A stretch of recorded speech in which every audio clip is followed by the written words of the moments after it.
So it is the 9th day of July 2018, allegedly, according to that thing we call a calendar, and this is the Ochelli Effect broadcast live from the facilities of Ochelli.com. Do appreciate you for tuning in. It is a moon day or a Monday on that calendar that you might have hanging somewhere or looking at a digital representation of on your computer or device, but, you know, it's going to be an interesting week here on the show. I just want you guys to know that, but none more interesting than tonight because we are going to go into the third part now of the discussion with Jordan Maxwell, really completely dissecting, or maybe it's a vivisection, you know, because that's the reality here. A dissection is something you do on something that's dead. A vivisection is the same type of operation, but you do it on something that is alive. So I guess the accurate word here would be a vivisection on religion in general.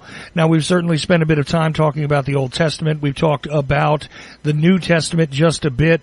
We're certainly not going to just remain in the Christian area of study.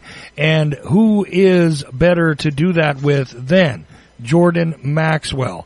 And this is just an honor and a privilege for me. I'm so glad. Of course, you can follow up on all of what is being discussed tonight, which will be very little from me, although I am willing to enter your questions, okay, and your comments into the conversation if you go to the live chat room at Ochelli.com, if you give me a message on Skype, if you send me an email at info@Ochelli.com.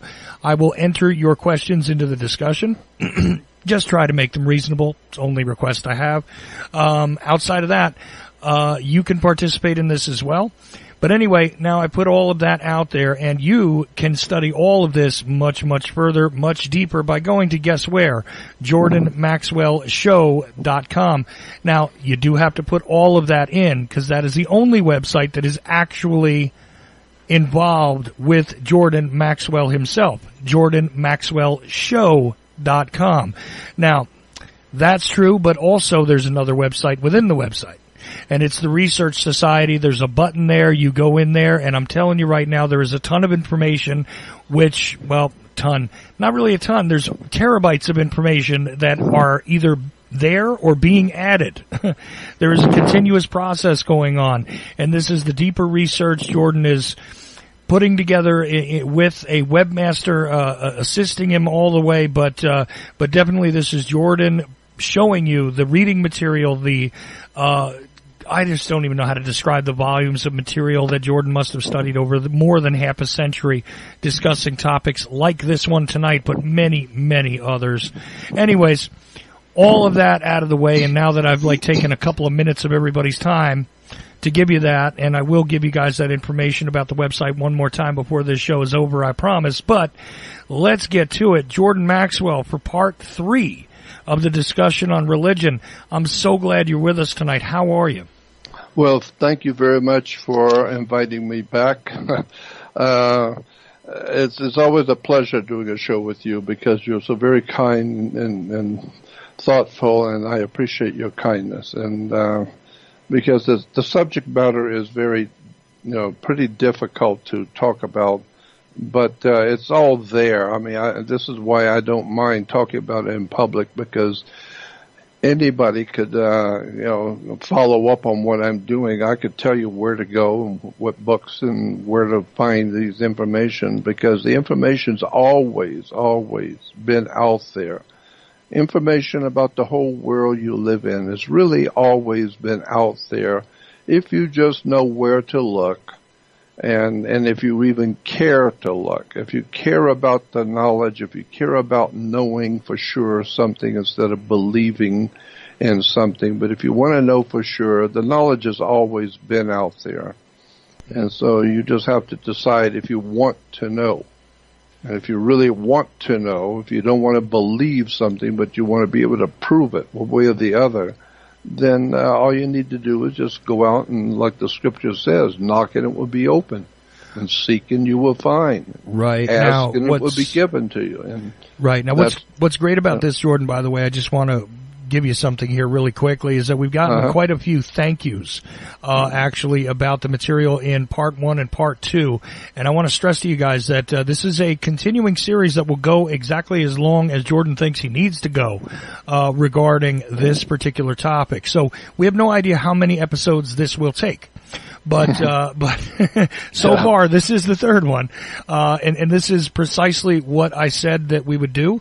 But I did want to recognize the fact that people have thanked us for pointing out the interesting topic of Dagon, which is the god actually, which is worshipped by the Catholic Church. Now that may sound shocking to some people, but you take a look at the information, you find out that the places that Jordan pointed you to on this show are very reliable. Some people thanked me for that. Some people found this kind of upsetting already, but also I had a mixed reaction from a couple of people who found it upsetting and also thanked you for doing this. So it's kind of interesting, Jordan. It's like, some people are just going to be angry because you are interrupting their belief system. Their way of life is somehow structured all the way around this core belief.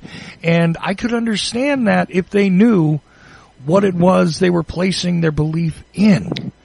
But anyway. You're right. And, like I said to you before, one of the other programs, if you're going to ship a box across the country and you want to secure it, you go in the garage, you get a rope and tie the box up, and that should be good enough.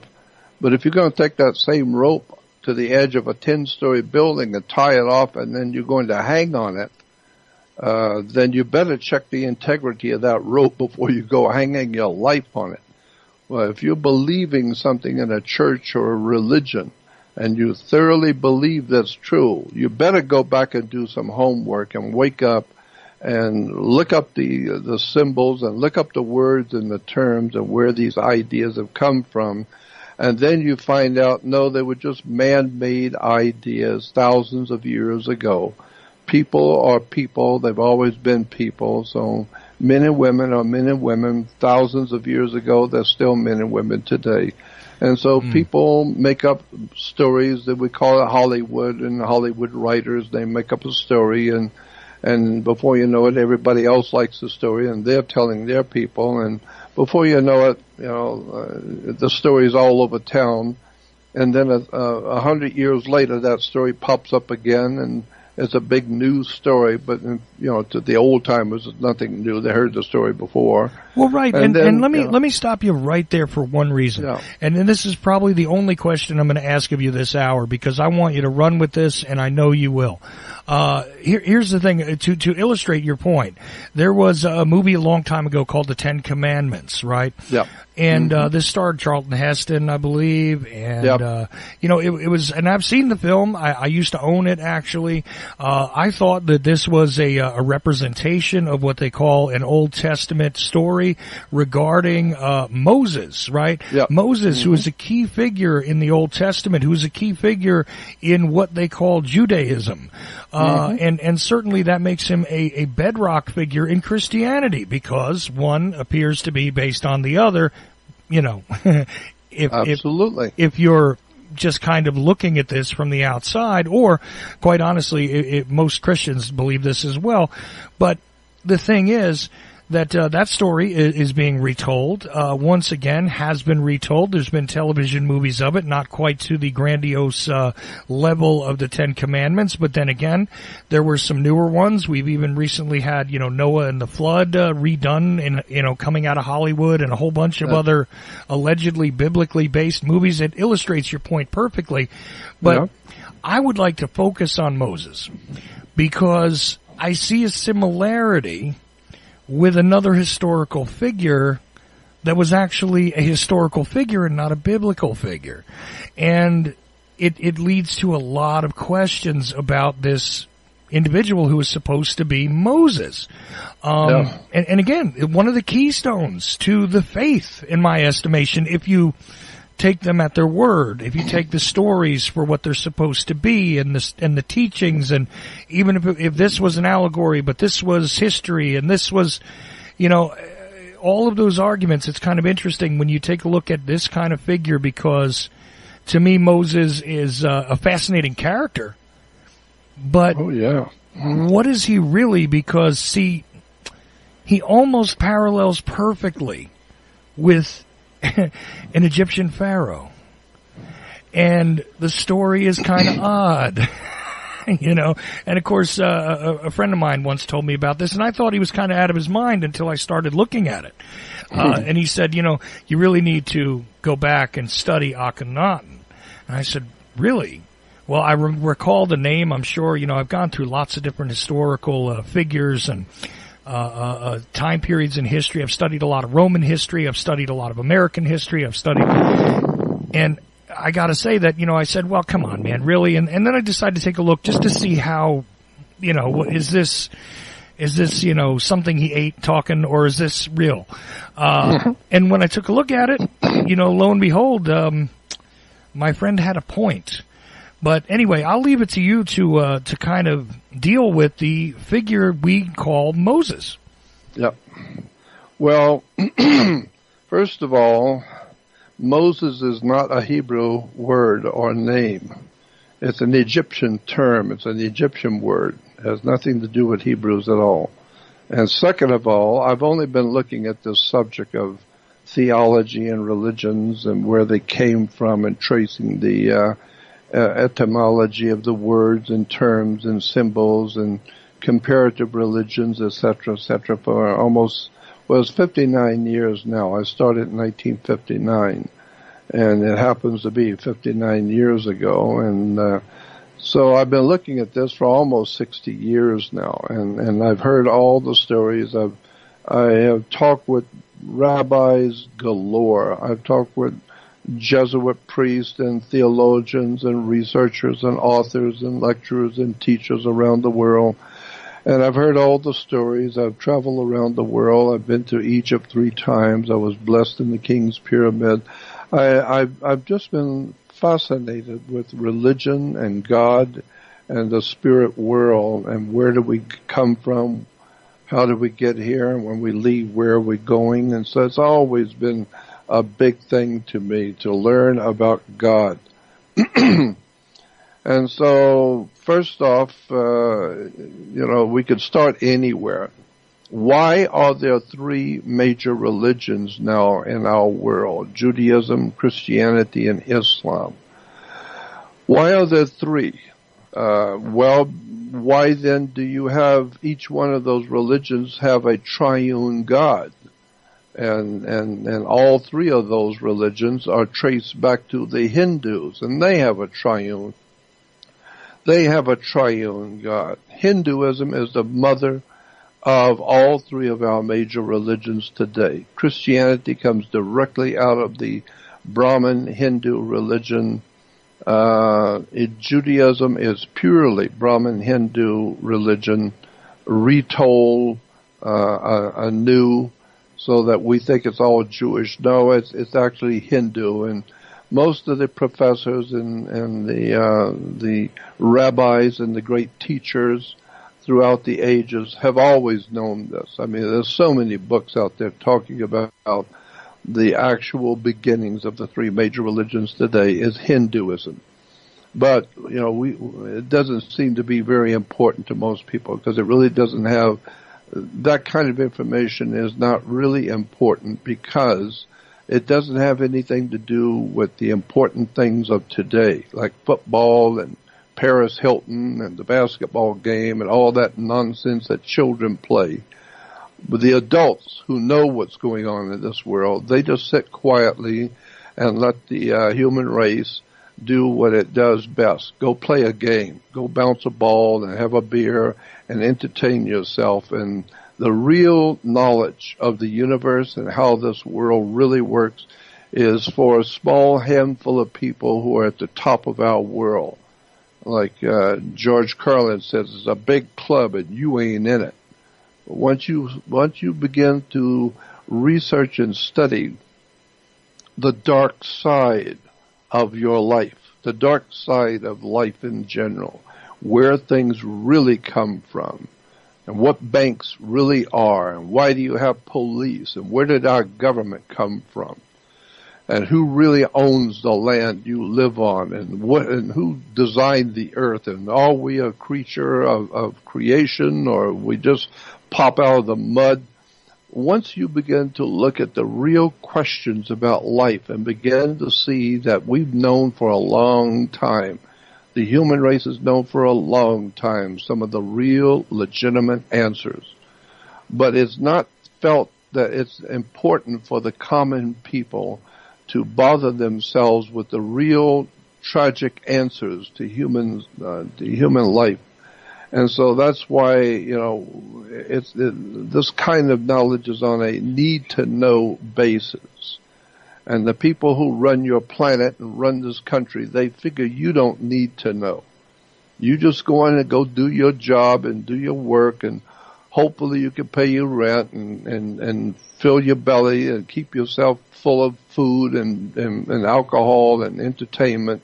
And one day you'll die, and thank God you're gone, and the whole world will follow you. And so today we have 7.5 billion people, and in my humble opinion, most of the people on the earth are like old Christmas tree lights. Half of them don't work and the rest are not that bright.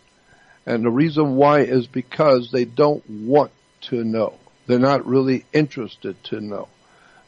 But I, as a kid, always realized that when I was talking to adults, it's like a little kid, 10, 11 years old, I was asking adults questions that I really thought that they would know the answer to and would help me.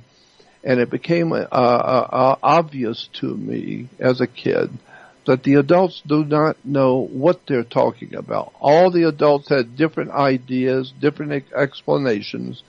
None of them appealed to my sense of logic, my sense of reason. I would listen to, the adults, and they would explain things to me that I asked them to, and it made no sense to me. And then I think it's appropriate that I could throw this in, an experience that I had, where I was born and raised a Catholic in a Catholic family, and I was in Catholic school, and we were told at 8, 9, 10 years old children, we were told that there's going to be a special church service just for us children. And we were all going to be there. We were told by the nuns that this special service was called confirmation, where we were going to be confirmed Catholics at 10 years old.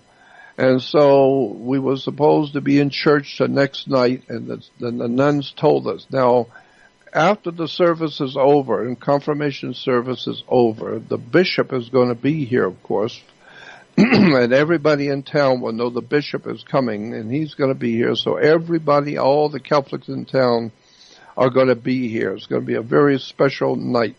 And so she told us as children, she said, now tomorrow night after the service, the bishop might possibly, maybe not, but he might possibly ask you if there are any questions you have about the church and about your beliefs, and he'll try and answer them for you.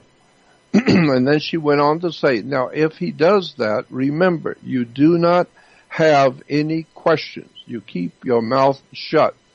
You have no questions. And so already I've got their number. I already know what the church is about now. You don't have any questions, just shut up. And so the next night after the service was over, it turns out that the bishop did just that.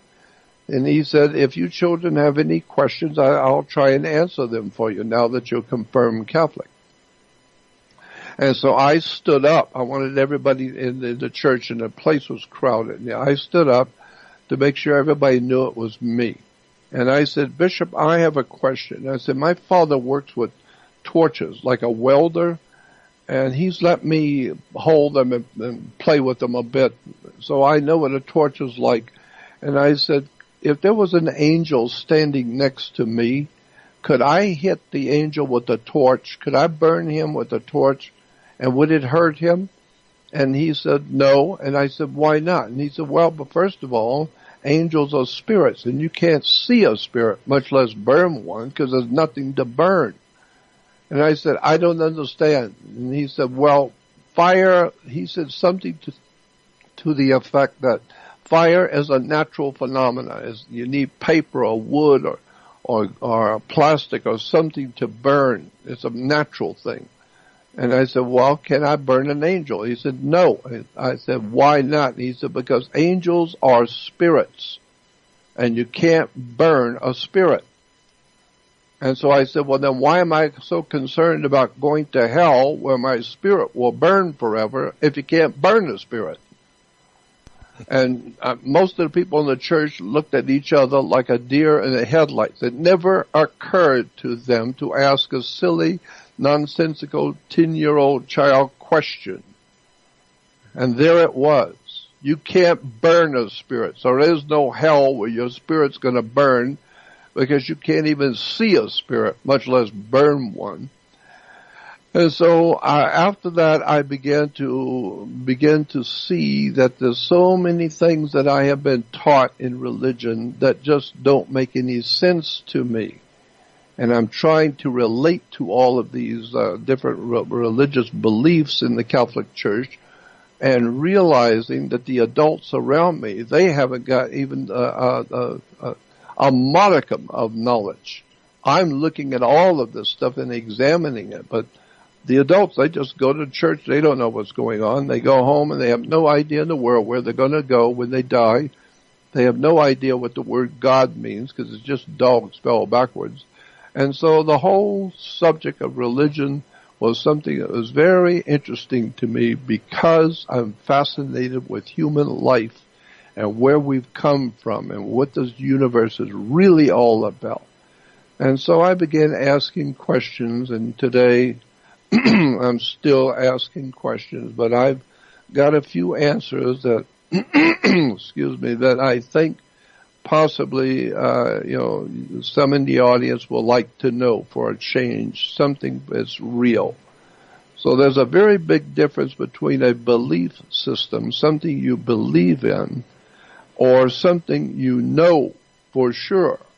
And so the kind of government we have in the world today, and especially us in America, the government we have in America today does not care about what you believe. You can believe anything you want. And they don't believe. They don't care to believe anything about you. The government doesn't. They want to know, not believe. So they have organizations that are pay large sums of money to make sure they know exactly what you eat and where you go. It's called CIA, the Central Intelligence Agency. They don't care about what they believe you're doing. They want to know. And so that's the way I have always felt about my life. I don't care to believe anything. I want to know. But religion is useful as a control mechanism. And part of the way that control mechanism functions, Jordan, is by telling these stories repetitively. And these stories don't have to actually, they can appear to have a meaning, but they don't have to have any truth in them. They may contain some truth, but really all they need is to have a good distraction. And that's why they don't bother to tax churches. See. I know. Because they're doing part of the job that needs to be done, which is to keep people locked into a narrative, right? And that's why the thing about Moses is so interesting to me.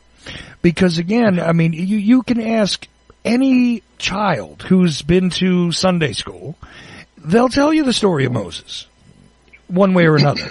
They might not know the whole thing, but they might have seen a movie, they might have seen a cartoon, because there's been various cartoons made of it. All over and over and over again, this interesting narrative, which, the basis, we know the basis. He's in a basket, right? Yep. And then he's picked up by Egyptian royalty, and he's raised, and then this leads to the exodus of the Jews, according to the story. Yeah, and then when you find out that, as I have, and you would too, if you do the kind of reading I do, go to the reference works, the encyclopedias and the Encyclopedia Britannica, and Americana, and the Jewish encyclopedia is called Encyclopedia Judaica, and especially the Catholic Encyclopedia. Go to the big seminar, what am I trying to say, the big libraries, and look up the religious reference works. Look up the Bible dictionaries, religious dictionaries and etymology of words, and just spend a year just reading every day and all the different research volumes about religions and words and terms and where they came from and the derivation of religions in the earth. And you will begin to see that there's a whole world of intellectual knowledge and wisdom that the world has known, but they're not sharing with you.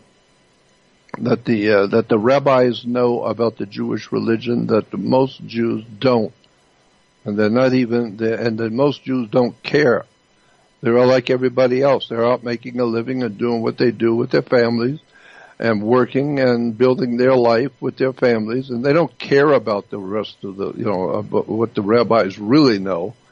And some of them know that the rabbis know something, but they're not gonna get into it right now. So. And it's the same thing with the church, with the Christian church. We have people calling themselves Christians that have no idea where the word came from, and they have a man they call Jesus the Christ or Jesus Christ. They have no idea in the world what the word Christ actually means and where it came from, and that it's a word in Greek for oil. So Christ is Christos. Christos is oil. And Pillsbury's got a cooking oil called Crisco. Notice Crisco is Cristo, and Cristo in Latin is Christ. So Jesus the Christ is Jesus the Crisco, or Cristo, or the Christ, the oil.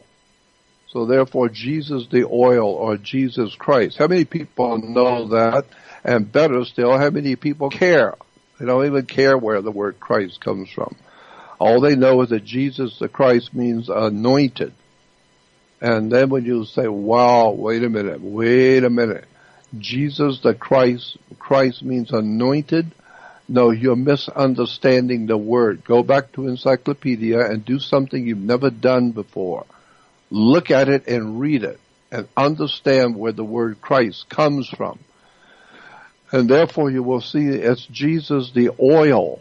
And the oil was always used as a symbol for anointing. When a king or queen today in Europe, if a queen or king is crowned, we refer to them as being anointed by God. And so they have a divine right to rule by divine right. What are you talking about, divine right? Well, because God has ordained them to be the king or queen. What God? It's G-O-D as dog spelled backwards. What God are you talking about? Because, I don't know if you read it or not, but in the Bible it says the God of this world is the devil. Period. End of sentence. So if your God has anointed you king, maybe it's the devil that's anointed you king. I'm just telling you what the scripture says. It says the God of this world is the devil. What is the devil? Well, it's the word evil. E-V-I-L with a D in front of it. It becomes devil.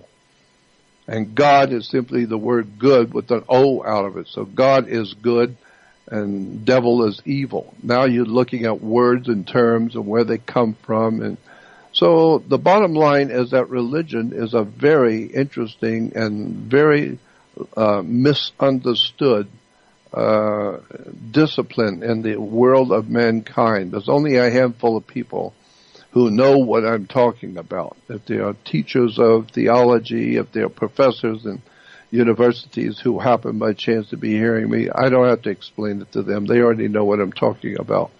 But it's the people, the regular, ordinary people that I want to help and I want to demystify the belief system and show you where these things actually come from. Because I grew up in a household that was very devoted to God and to the church, etc., but I never understood any of it. It didn't make any sense to me. Now it does. Now it makes a lot of sense. But it took me 58 years or 59 years to come to the conclusion. And so what I try and do is I always try and say that I am not the world's foremost authority on anything. I'm not an authority on anything. I'm too smart to know how much I don't know. So I'm just interested to share with my fellow man the things which I have learned, and over the years I have come to be in the company of and had the success of being in the company of important people around the world. People that I have as personal friends of mine, you have no idea in the world that I know them. I mean, very powerful people that you would recognize their name and their position in this world. But I talk with them privately, behind the scenes. And so after the years of being able to do this and confide with these people, and they confide with me, what they're really doing and what the story of government really is and where the banks actually come from and what the insurance companies really are according to the 14th Amendment. When you get into all the dark manifestations and machinations of commerce, and then you go to the encyclopedias or the better still, law dictionaries and look up the word commerce. You know, we talk about commerce as business. No, go back to a law dictionary and look up the word commerce. Commerce, it will tell you in a law dictionary, is sex, period. It's a business. Happily, it's none of my business, but that's your business. And sex in my life is my business, not your business, but it is a business. And then look up the word Congress, because we like to talk about the Congress. The United States Congress did this, and the Congress is doing that. Look up the word Congress. It's sex. In Latin, the word Congress is sex. You co-res, and then you finish by congress. Congress is sexual play. So therefore, commerce and Congress are sex. So, that and $2 will get you a cup of coffee. But at least it begins to explain to you the words you use every day, the ideas and the concepts you think you understand. Now you begin to see as nothing but sex and drugs, rock and roll, and political power. And the people have no idea where all this sex and money and all this machinations over the human race, where it all actually, in fact, came from. And so, therefore, in the ancient and prehistoric world, the kings were always representing God. So the king was not only in charge of the government, of the people. He didn't only represent the power of the people and the government, but he represented God because he has a divine right of king. Well, what do you talk about a divine right? Well, it just basically means God has given you that power to be king. Well, how do you understand that correctly? Well, you understand the divine right of kings because kings and queens in Europe, all over Europe and around the world, are always appointed by the Pope of Rome. All roads lead to Rome. So the papacy has for 1,600 years dominated Europe. All over Europe, the papacy and the Pope has dominated the political, spiritual, and the normal life of every day in Europe is dominated by the papacy. And since the Holy Father represents God, then he is the Godfather. Get it? This is why La Cosa Nostra and the Mafia, La Cosa Nostra and the secret societies and criminal organizations are all home office out of Italy, Sicilians, Corsica. It's an incredible, and of course France is very Catholic, and you get the French connection with the drug trafficking, child trafficking, dope, and wars and violence and underworld organizations. All of this is Vatican domination of the world, period. If you want to get an idea about what I'm talking about, go back and watch the movie Godfather 3, the third in the series. The whole movie of the Godfather and the Mafia is inside the Vatican, sitting with the Holy Father and doing business between the Vatican and the mob. That's a movie that's based on real life experience. So I'm just saying that the world is not what you think it is. Nothing is what you think it is. And most people do not have the time or the inclination to sit and read and study for days on end, over and over, as I have for many years. I lived in university libraries, theological libraries, looking up the words, the terms, the symbols, and then eventually, as I said to you before, it all begins to make sense eventually. After you've looked at all of it and heard it all and seen it all and investigated it all with the best minds in the world, the best writers and researchers and leading theoreticians, it all then one day begins to make sense. The whole world is lying in the power of the wicked one. This is what the scripture says. The whole world has been lied to, deceived, and continues to crawl on its knees. Humanity crawls on its knees to its masters. We love to watch our masters. We fall over ourselves to see the Holy Father. Yeah, I'd like to see him when he's meeting with the mob and the La Cosa Nostra. That's what I'd like to see. And so I'd like to see the priests, what they're really doing with the houses of prostitution that the Vatican runs in Rome. Most people don't know that. Most people have no idea that the whole idea and history of a nun, the women in the church that are devoted to Christ, the history books, and especially the Catholic Encyclopedia, says the original nuns were actually prostitutes that the cardinals kept. And they were kept women. They were kept prostitutes, and so the cardinals would tell the young women that they had as prostitutes that when you're dealing with me, you're dealing with God. So you are serving God, and that's me. And so that's where we get the word nuns today. The nuns were prostitutes. Go back and read the Catholic Encyclopedia and look up the word nun and find out what it means. It's a fish in Hebrew. And so you look at the words and the terms and the symbols and the institutions that we have today. And by God, what a story people don't know. I've been looking at this stuff for so many years, and I'm just amazed how obvious it is once you see it. Once you understand the words and the terms, and know what the Vatican really is, and know who founded it, and what the main worship in the Catholic Church is the main worship of an ancient god called Dagon, which you talked about, D-A-G-O-N. Go back and look it up in the dictionary. It will tell you the Catholic Church worships the god Dagon, D-A-G-O-N. Go do some homework. Wake up. And that's why today all over the world you have religious people, both Catholics and Christians, Jews, Muslims. Everybody's praying to God for their country, for their safety, for peace and security. Everyone's praying to God.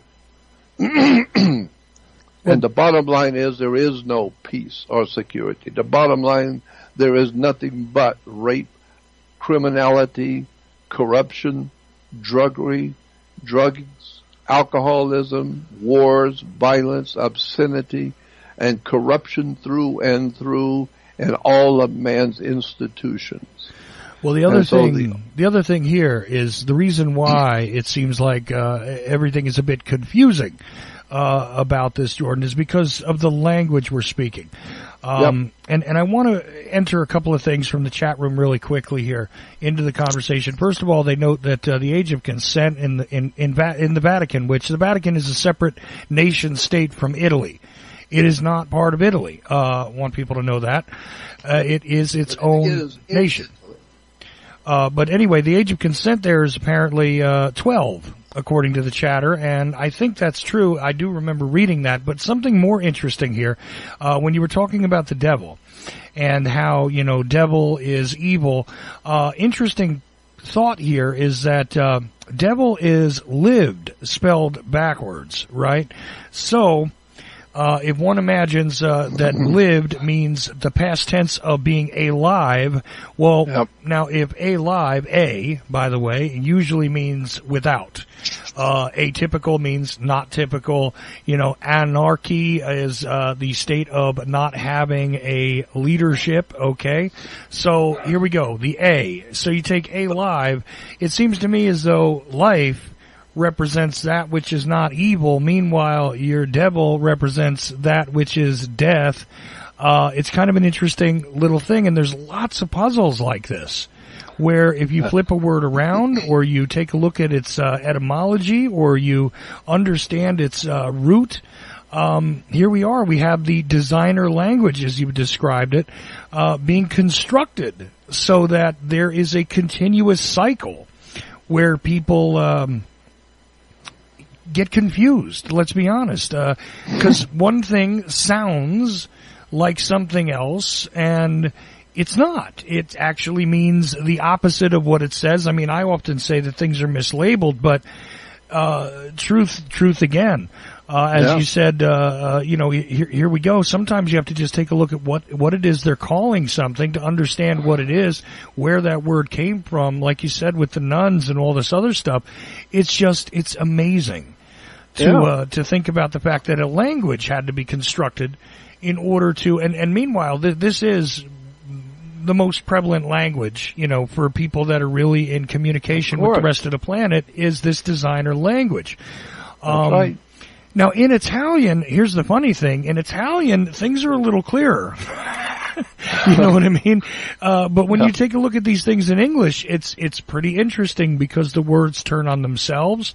I don't think there's another language quite like English, which No, English is a designed language. It was designed to give the speaker of English a mindset, a particular understanding of the world and how life works and what life is and what truth is. And so the English language was purposely designed to give the English-speaking peoples of the world a hard-nosed interpretation of the esoteric world. And boy, you get into that and start looking at the way words are used, why we have banks when you put your money in a bank.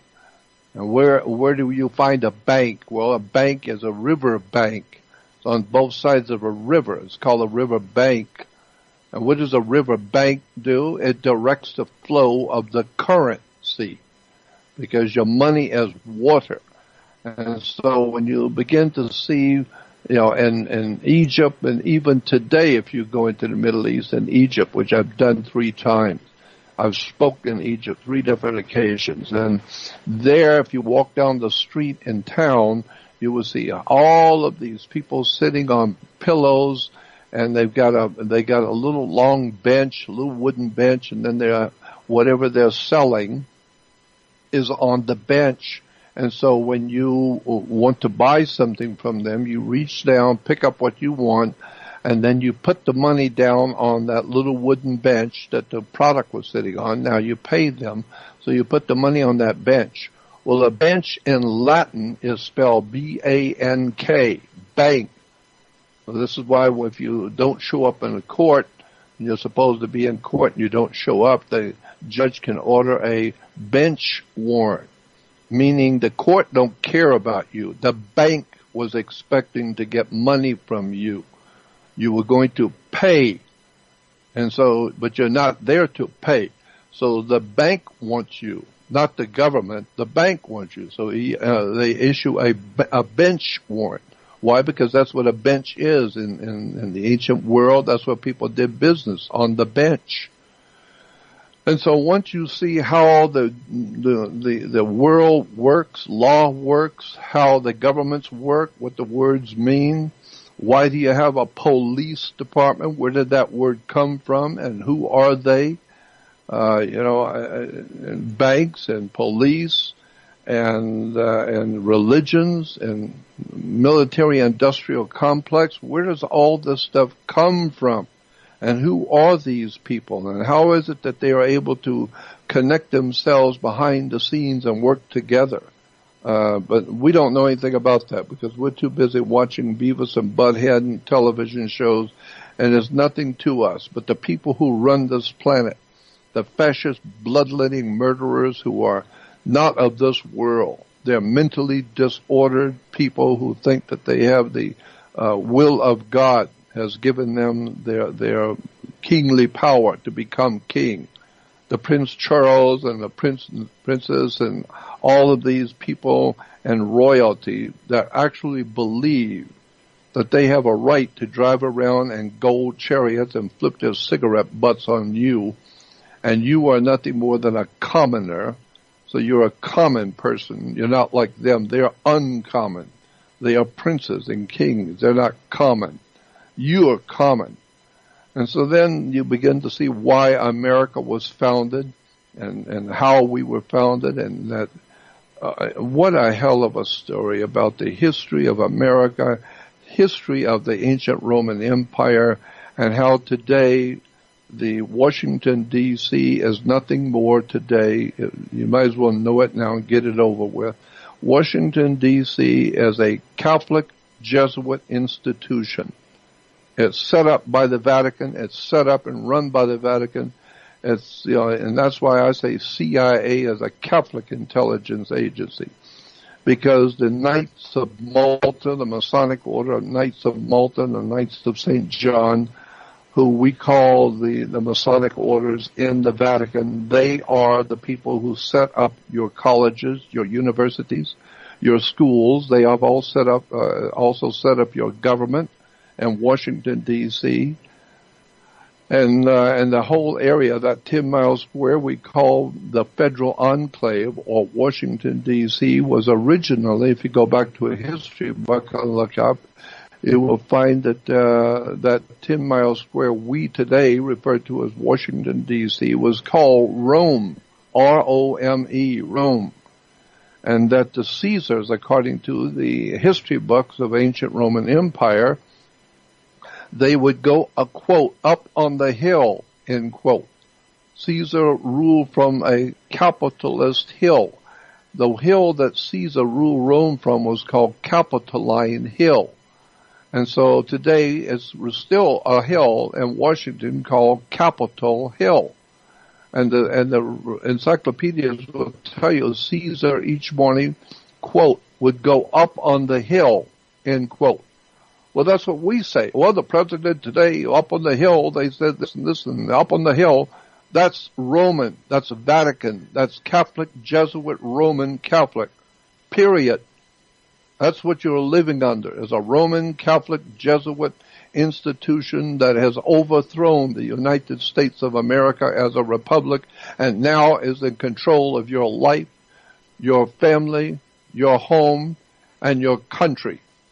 And this is why today, how did Caesar rule over the Roman Empire when he was up on the hill, end quote? Well, he ruled over the Senate. Well, isn't that what we have? The Caesar goes up on the hill to officiate over the Senate, the United States Senate, and then you find out the symbols of the Senate are Roman fascist symbols, fascized, bloodletting, murderous symbols of the ancient Roman Empire's domination of the peoples of the world. We need to wake up and understand that our country is finished. It's washed up. It's through. And the people are on their knees because they are, like the Bible says, my people are dying from a lack of knowledge. And so that's why the American people, along with everybody else, but especially the Americans, have no ability to change anything. They cannot change. They can cry about all the problems, but they can't do anything. Why? They have no power. Why? Because knowledge is power. And unless you understand what's really going on and know the history that the Jewish rabbis know, but they're not telling you, that the Jesuit scholars and theologians in Washington, D.C. and in Rome know, but they're not telling you the history. Once you begin to see what has happened to America, and you are to blame because knowledge is power, and you have no knowledge. That's why you can't do anything. And people that try and awaken you and try to teach you, they are usually cast aside and thought to be fools. All this silly nonsense about conspiracy theories. That's all the world has ever been, is conspiracies between governments, between the organized crime, criminals conspiring behind your back, politicians conspiring behind your back.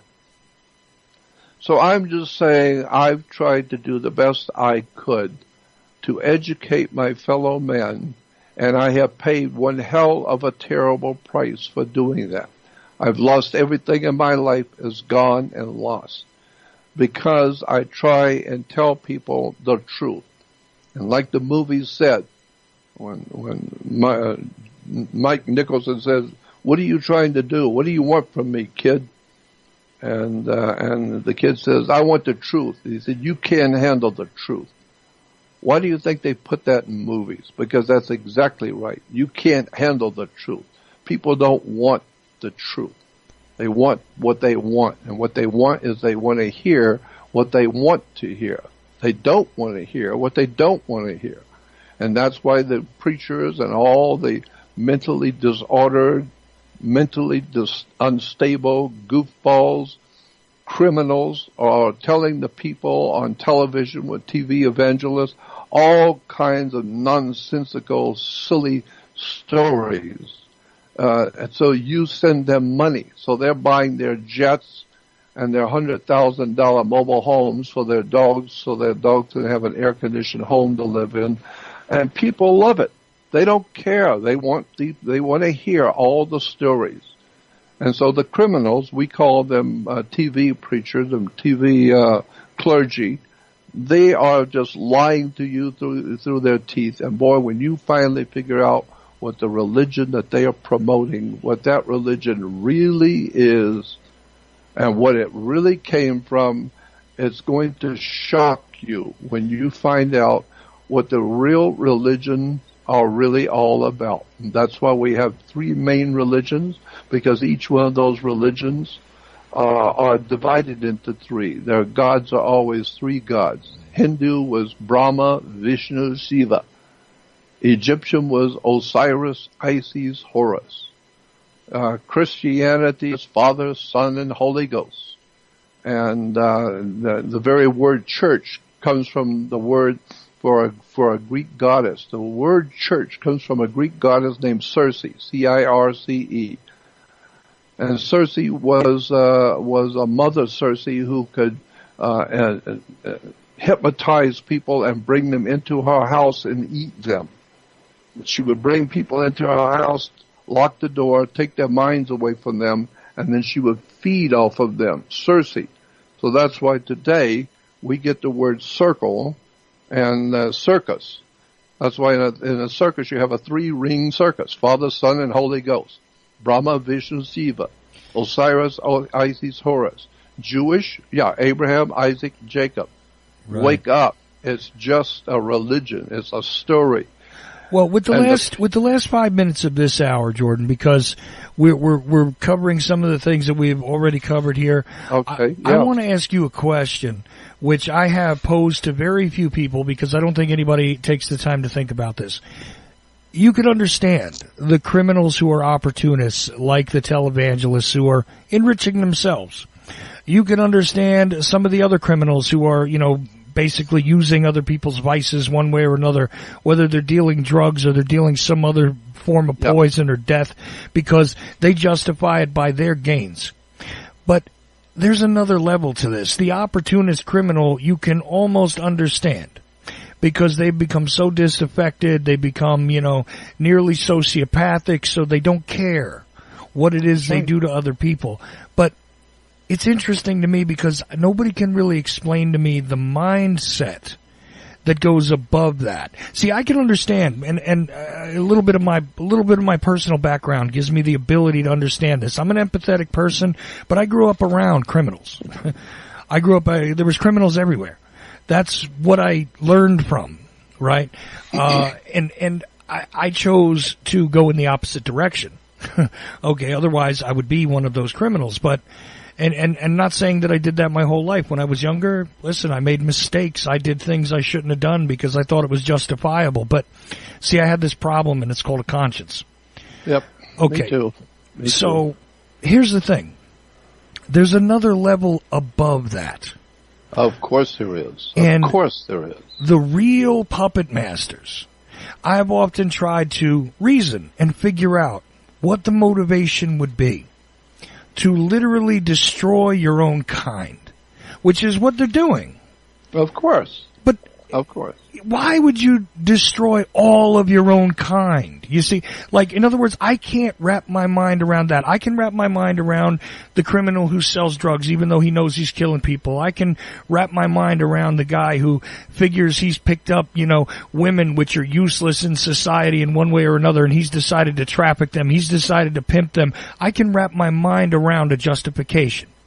I understand. But I can't, and I'm not saying that I agree. I'm not saying that this is good. I'm not saying that I'm on the side of the criminals. I'm just saying that I can feel the understanding of where they could come to a point. That. But when you take a look at the overall puppet masters, the people that are really engineering this, this is a level of evil. First of all, you need to know that there's a maxim in Roman law. According to the ancient Roman law, there was an idea expressed in the encyclopedias. Look up Roman law and you'll see one of the points of Roman law said, quote, "For he who would be deceived, let him," unquote, end quote.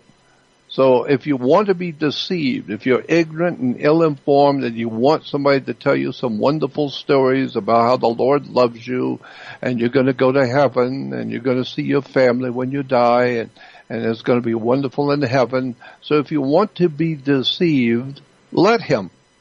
Because the Romans were very crude.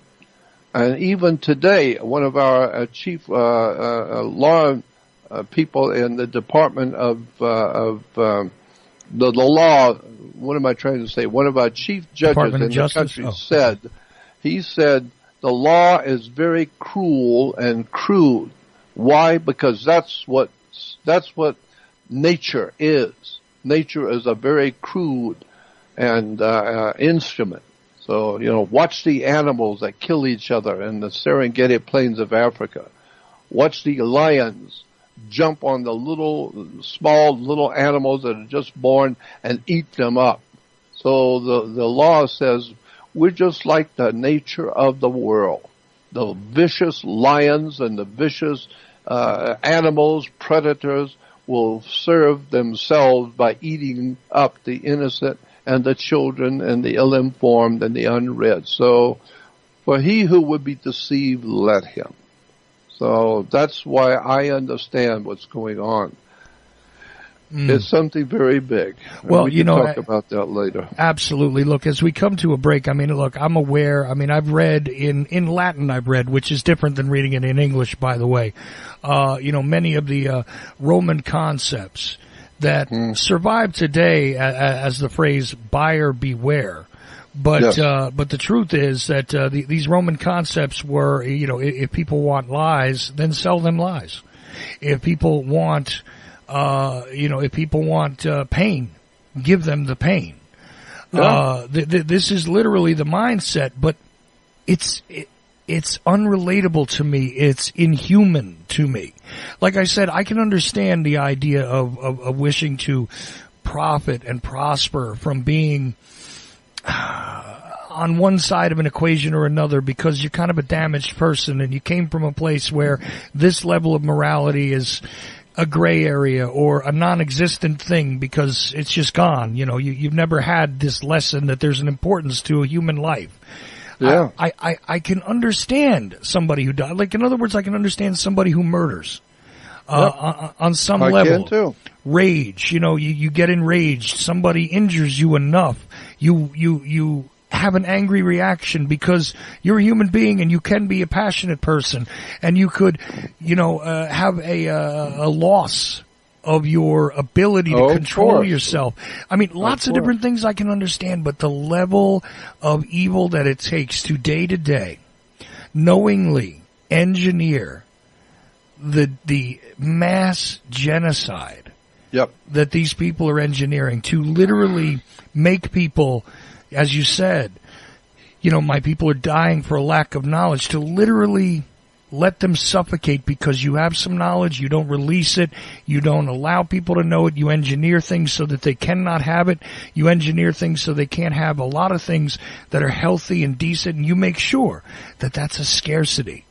And literally that is the thing you traffic in, is the scarcity of knowledge, resource, decency. If they could figure out a way to take away the air from people, of course, they would do it. They would do it. And see, I understand the whole picture, and I can explain to you the bottom line, the bedrock bottom line on this question you are posing. But it would take a whole program just to set up what I would say so you would understand it. I'd have to go back to the scriptures and go back to the history of the human race and explain to you who we really are as humans. Where did we come from? And why we call a hue man. We have the Neanderthal man, the Cro-Magnon man, but then we have something called a hue, H-U, hue man. And what is a hue man? And so, you know, we could talk about all of this and why it is that the people who run this world are so demonic and depraved as to purposely turn on the human family and kill it. That's what they're doing with us. They are having us do it for ourselves, and they are helping us by spraying us with pollutants and poisons in the air and poisoning our food, poisoning our water, poisoning the earth. Why? Because they want you dead. They're tired of seeing the human race. They want you dead. Then they can take over the planet and create a whole new kind of life form on the earth. The new man. That's why you have, you know, that's a whole story, and I could go into that and explain it to you. Well, perhaps it's all right there. It's all right there, and you would understand it if I showed it to you and took you through it for an hour and just walked through the scriptures and show you exactly what's going on and why and how. Well, I think we have a future episode in mind right there, because that is necessary, I think, to understanding this. But we're going to take a break now and get deeper into the subject that we're covering tonight. Of course, this is the third part of this very special discussion with Jordan Maxwell. I have spoken up a bit more in this hour than I wanted to, honestly, but it's so necessary. I am compelled to enter a couple of these things in, and also we'll get to the questions that people have been sending in, and a few comments and things like that as we go further. And at some point I would like to try and deconstruct that story about Moses again, you know, because we've already touched upon the Christ figure a bit. We've talked about Abraham a bit. We could do that. We can do that. Well, it's just that the Moses part of this series will have to go to the next 2-hour program too, because I've got so much on Moses that nobody's ever heard.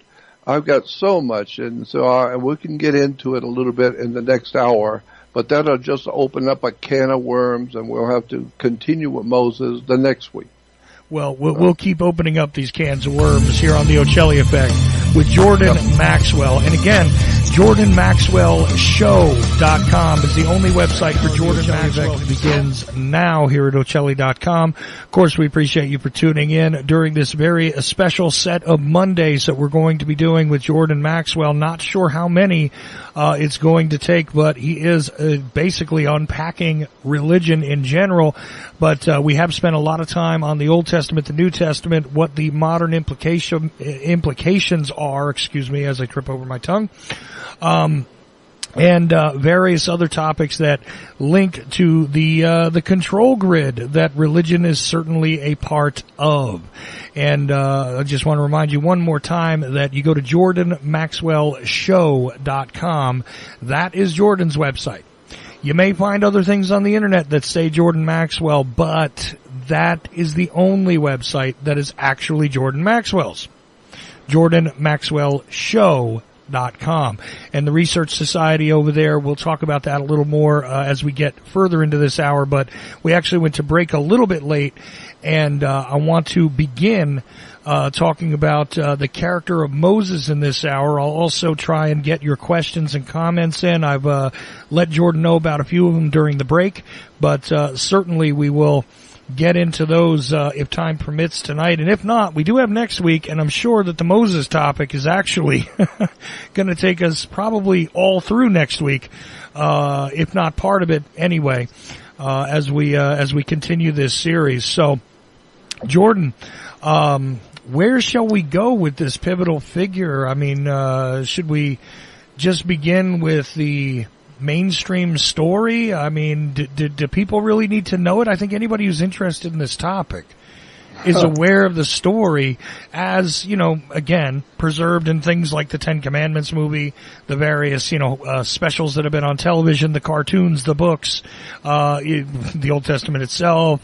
If you've ever been to church, Moses does get discussed at various times. And, well, and meanwhile, when it comes to Judaism, the temples, the synagogues, right? I'm very sure that the story of Moses is told in the synagogues. Oh, yeah. Especially at a particular time of year when they talk about the Jews leaving Egypt. That's right. But, it's kind of weird. Yeah, but the real story the Jews have not heard. The real story the Jews have not heard. It's been there. It's right there in the encyclopedias and reference works and the Encyclopedia Judaica and Jewish reference works and all the Jewish research journals, etc. And listen to the rabbis, the research rabbis that are doing magnificent work on digging up where all of these Jewish stories really came from and what they're really talking about. Let me give you an example. One thing, and all the magical things that Moses was said to have done, all his magic tricks and whatever. The same idea is attributed to Jesus. He was able to do wonderful, magical things. But go on the website. Go on the web to image. Click on image first, and then you will get only pictures, just images. There's a lot on the web on this subject I'm going to tell you about. But just go on image and type in the word Moses, Jesus, and magic wands. And you will see that all over Europe in churches and synagogues and research libraries and religious institutions around Europe and around the world, you will see paintings and sculptures and pictures of Moses and Jesus and the 12 apostles doing all kinds of wonderful things for people with a magic wand. Go on the web and type in Jesus, Moses, and magic wands. And you will see as far back as 1,000 years ago, they have pictures in temples and churches and cathedrals on the walls of the temples and churches of Jesus resurrecting people with a magic wand. He was changing water into wine with a magic wand. Moses was doing this and that with the people with a magic wand. So that's the name of that tune. Most people don't know that, but do some research. You'll see I'm right. All these stories about Moses and Jesus and the apostles doing all these wonderful things. Well, the church is telling you, and synagogues are telling you, it was all done with magic wands. But anyway, let's go back to this whole story of Moses. Moses is not a Hebrew word or name at all. Moses is an Egyptian term. It means something. It's a secret symbol that means something. A classic example of what I tried to tell you on the past hour is that people are hearing stories about religious figures that really do not understand what the real secret story really is. And so there's an exoteric story and an esoteric story. Exoteric is EX. Exoteric means the story you read in the Bible. Just open up the Bible in Genesis and read it, and that's an exoteric story. Meaning that's what everybody's going to see. Anybody opens the Bible, just read it, and that's it. You got it, and that's the story. But there's also something called an ES, an esoteric story, meaning a hidden story, an occult story. The word occult simply means hidden. So then you talk to the people who really know what the name of the tune is, the rabbis who have studied these ancient writings and know where they really came from and what they actually are talking about. And that's an esoteric story. Well, that's the kind of story you don't need to know nothing about. You just read the Bible and believe whatever it is you're told, and everything's fine. And then one day you wake up when you're 90 years old in an old folks' home, and you find out everything you have believed in your life was a lie, purposely designed to trick you into believing something that was not true at all. And so that's what I've been looking at for 59 years, all the stuff that is an esoteric story. I talk with the rabbis, the researchers and writers and inquire of the universities, and it's a really interesting story about how much you don't know. A classic example of what I'm talking about is we're told the story about Moses and the Ten Commandments. That story is so pregnant, like so many other stories about Moses, but the Ten Commandments story is so pregnant with extraordinary hidden symbols that really just will knock you out when you begin to see what that story really came from and what it's actually talking about. It has nothing to do with anything you thought you understood about the Ten Commandments. First of all, there was no Ten Commandments at all, period.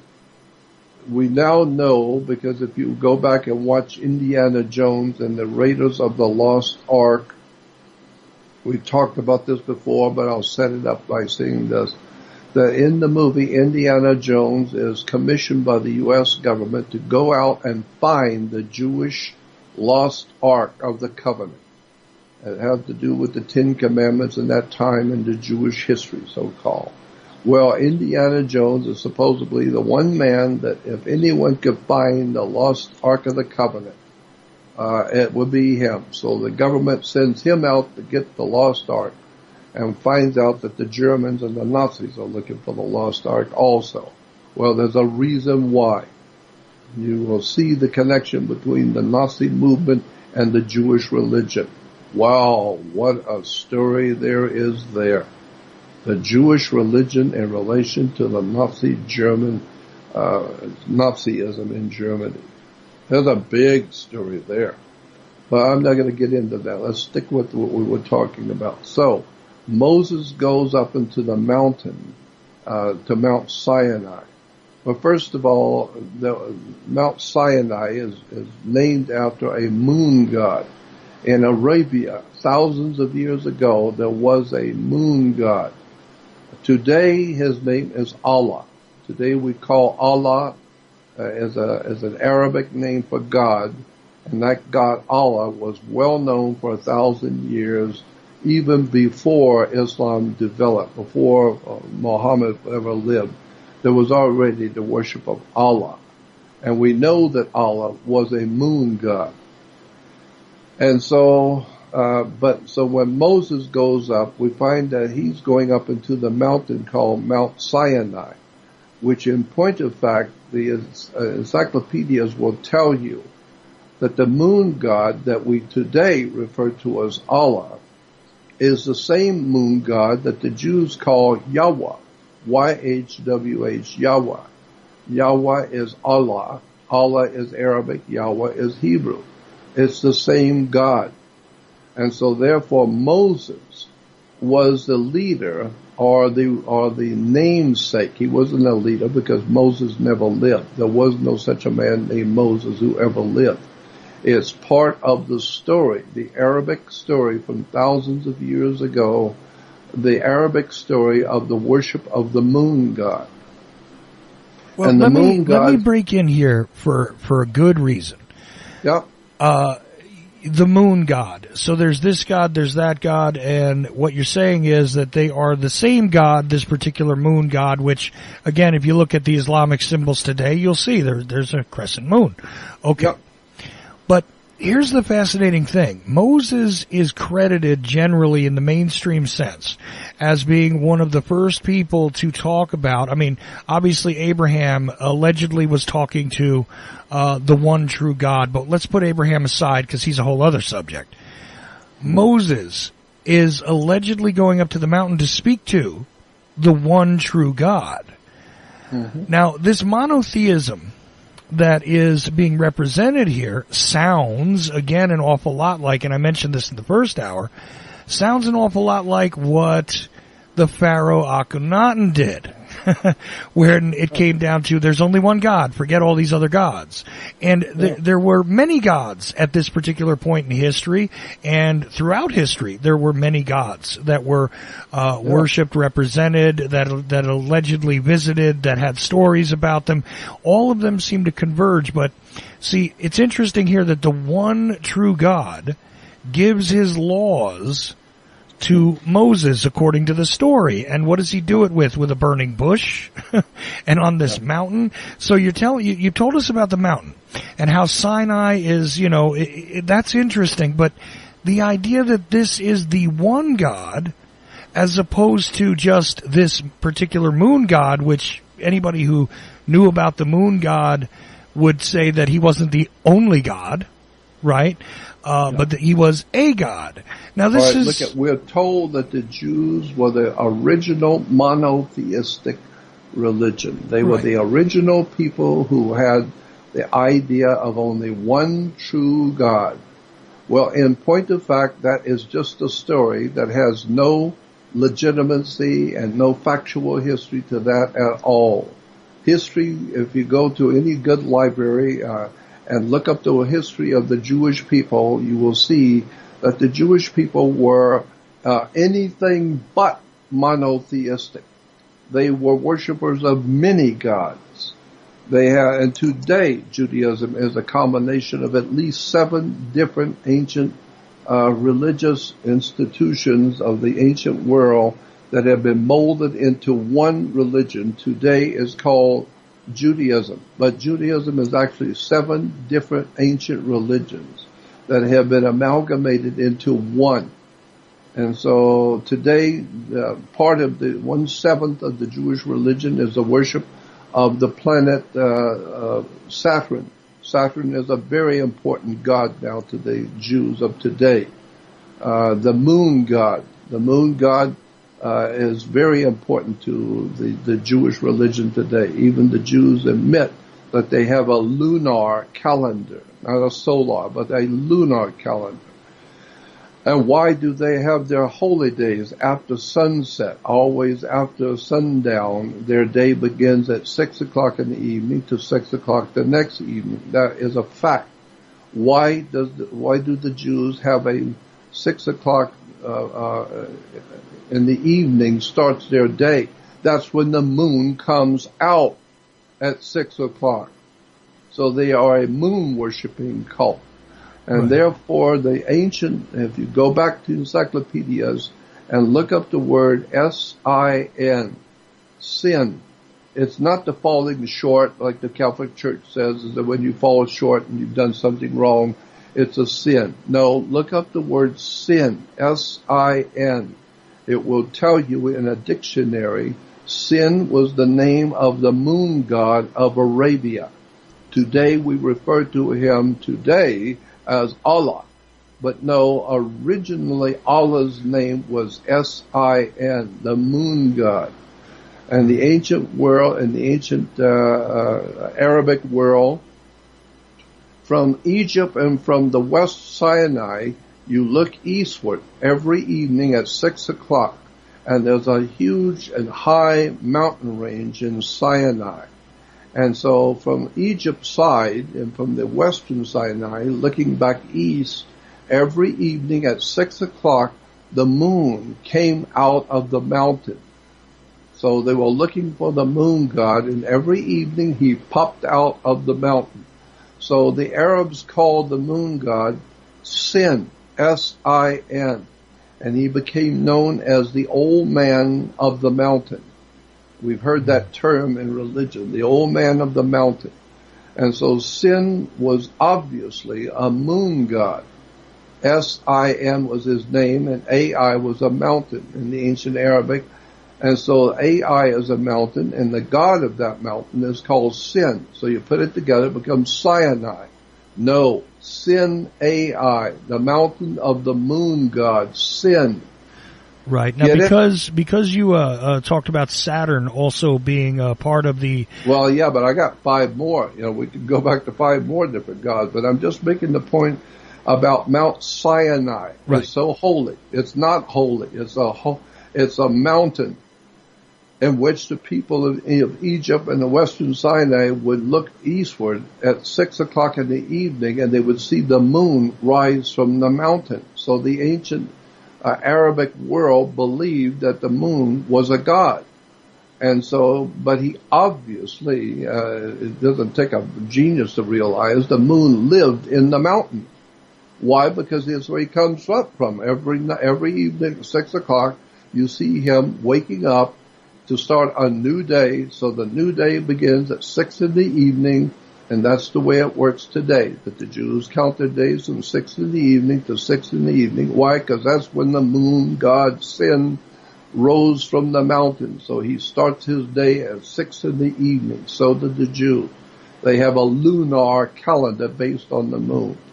So once you understand that lunar worship, Moses was merely a word that is used in relation to the lunar religion of the ancient Arabic world. There, in point of actual fact, was no Moses. Moses never lived. But it's like telling the story about Jesus and telling the story about Buddha or telling the story about some other religious figure that actually, in fact, never existed. So you have to have a focal point for that religion. Well, the focal point was Moses. Then you understand Moses was not an actual person who really lived, but Moses was a name of a leader of the lunar cult. And so he went up into the mountain of Mount Sinai, and the scripture says, and all the reference works there will tell you that Mount Sinai, where Moses went up, was on fire. It was a frightening experience for the Israelites. They were told to not go near that mountain. It was very, very frightening for the story goes, because it was exploding. There was fire and smoke coming from the mountain. And the Bible says in the book of Job and in the Old Testament talks about when Moses went up into the mountain to see Jehovah and Yahweh. It was a very frightening experience because the mountain was on fire with smoke and lightning going. And so, well, all you have to do is have enough brains to understand a mountain that's on fire and bellowing smoke and fire is a volcano. He went up into a volcano. And so then you find out, well, wait a minute. the Midianites and the ancient Midianites, of which Moses was supposedly one, or a married one, was a Midianite, and the Midianites worshipped a goddess who was a volcano. And today we still have volcanoes around the world with women's names. In Hawaii, there's a very big volcano. It's got a woman's name. Why? Because volcanoes were understood to be symbolically a woman doing sex. It's a hole that's burning with fire. And so she is blowing apart in sexual ecstasy. It's a volcano. And so the whole system of religion based on sex in the volcano. Look in the dictionary on the volcano worship, and it will tell you all the many different volcanoes which symbolize sex of a female. And so now you go back to the story of Moses going up into the volcano, which is a symbol for female sexual release, and then he talks with God. And when he comes down from Mount Sinai, Sin Ai, the mountain of the god Sin, he has 10 commandments. Well, in point of fact, there was no 10 commandments, period.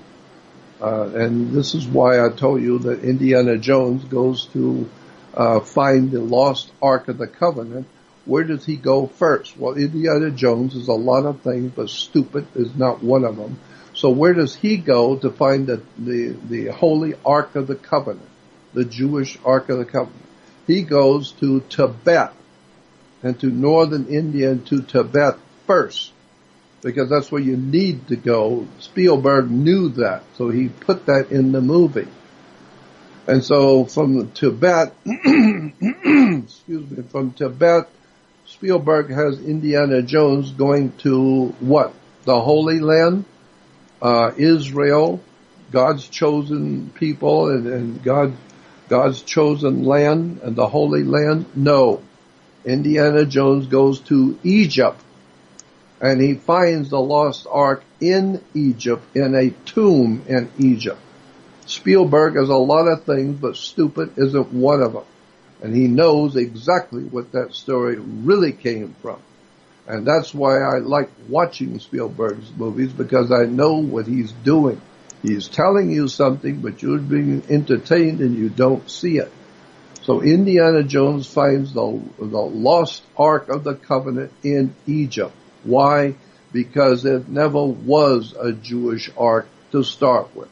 All the encyclopedias, the Britannica, Americana, the Jewish Encyclopedia, the Catholic Encyclopedia, just do some research on the lost Ark of the Covenant, and it will tell you there was no Ark of the Covenant. It never existed. It's a story that came out of the ancient Arabic world that had to do with Egypt.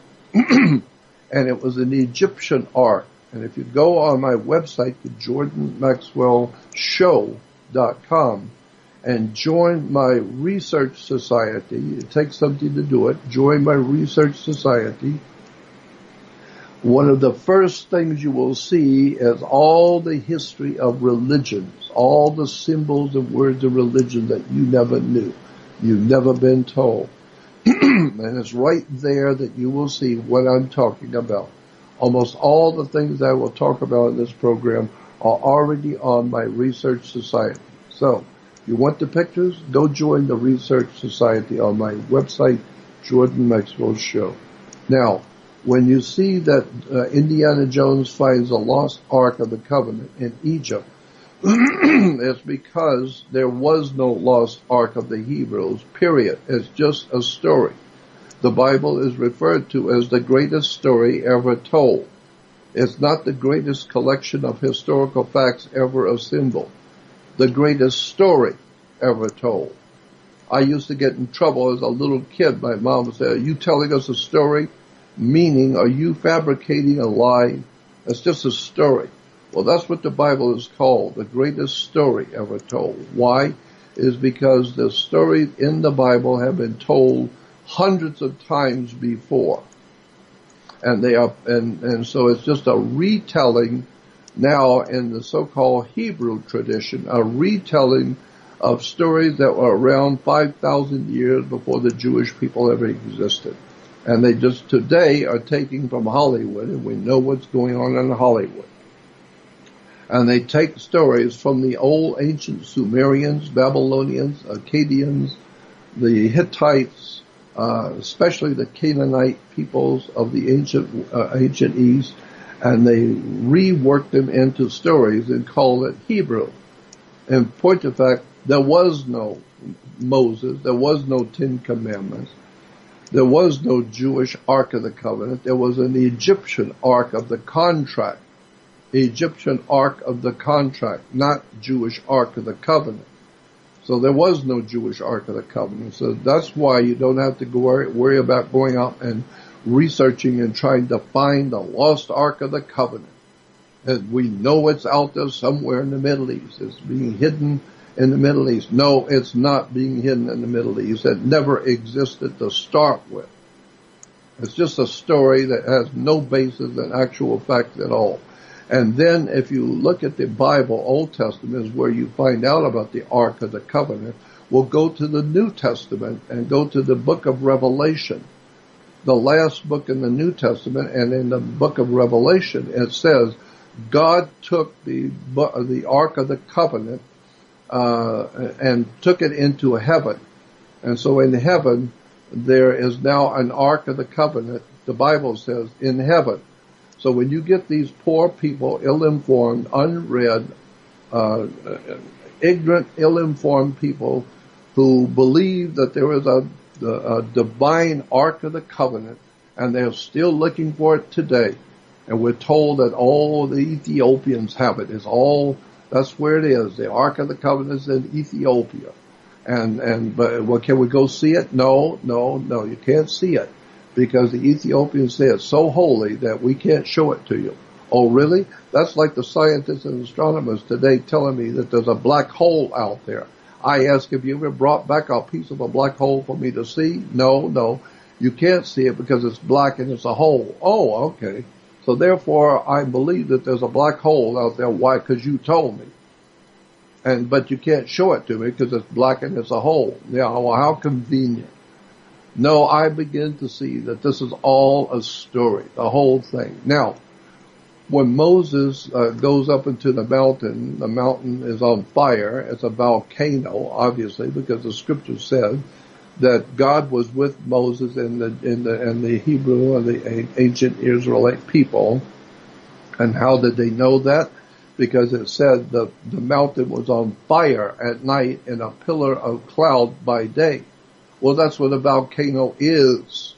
I don't know if you've ever noticed that, but volcanoes are a pillar of fire by day and a pillar of cloud by night. All you have to do is look at a recent video from Hawaii, and you can see exactly what happens when a volcano just begins to stir. And yes, indeed, the glowing red hot stuff is there, but then the soot, the smoke, all of it, the debris in the air itself literally creates a dark cloud around the actual place. I mean, this is just the physical reality. It's a perfect description for a volcano. Exactly right. But go read the Bible, and when it says that Moses went up to the mountain, it was on fire, and all the Israelites and all the poor people watching Moses go up on the mountain, it says that frightened them. They were frightened to death, and they wanted to get away from there because it was a violent eruption on the mountain, and they said God is there. He's really angry,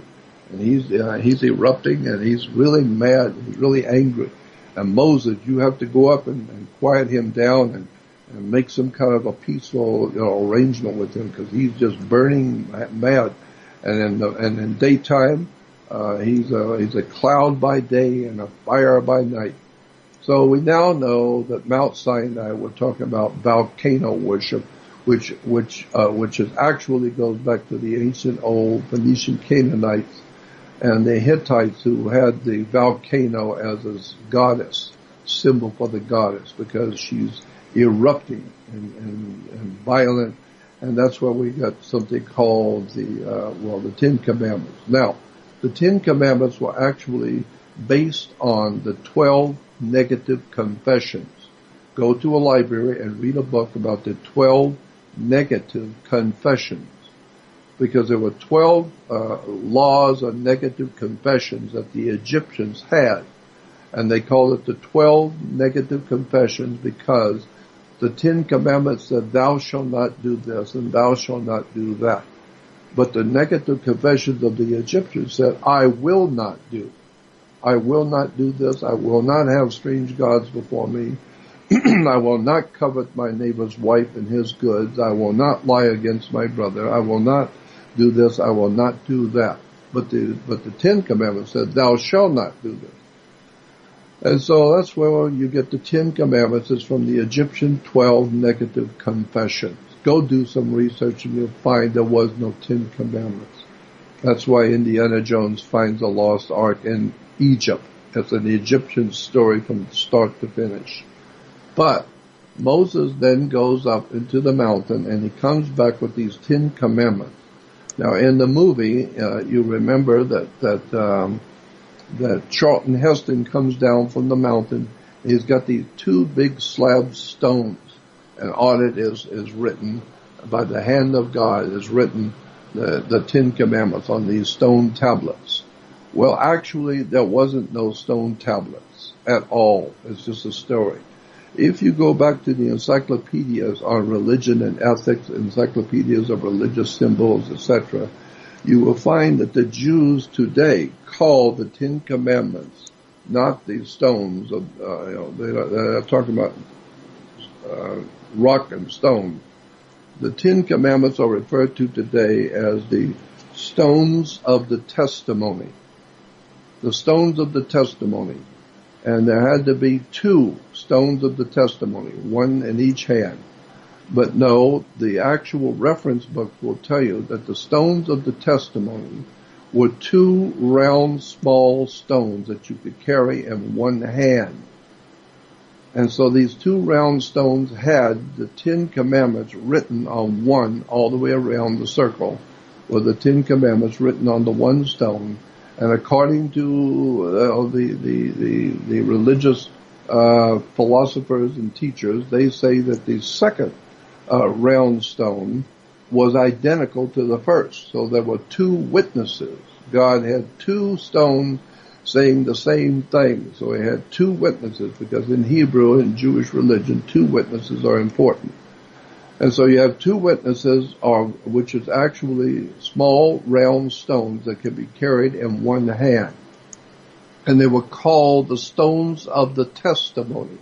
This is why when you are in school, you're going to take a test, or you're going to court, you're going to testify, or testimonial. Testify comes from testes. That's where it comes from. Look in the encyclopedia.